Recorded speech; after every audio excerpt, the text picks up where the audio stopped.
Barkanmu da warhaka, barkanmu da sake kasancewa da ku a daidai wannan lokaci.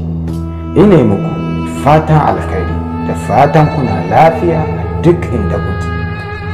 Zan ɗan tunatar da mu ne game da wata addu'a ta musamman wacce ya kamata a ce dukkaninmu muna yin ta idan za mu fita gida da idan za mu shigo gida. Na san yawancinmu wasu kan yin ta, wasu kuwa sukan manta da ita. Shi ne nake son ɗan ƙara tunatar da mu game da ita.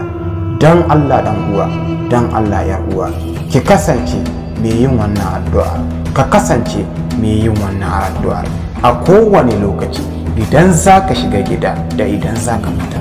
Ya kai ɗan uwa, kada ka manta addu'a ita ce makarin mumuni. Idan kana yin ta bi iznillah ba abin da zai same ka. Haka manzo Allah ya ce.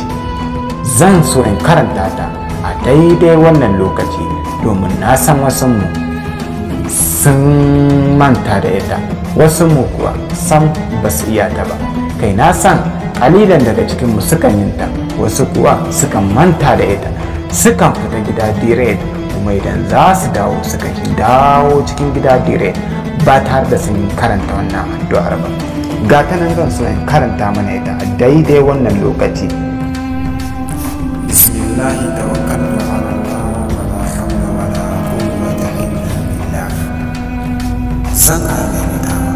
Bismillah tawakkaltu ala Allah wala hawla wala quwwata illa billah.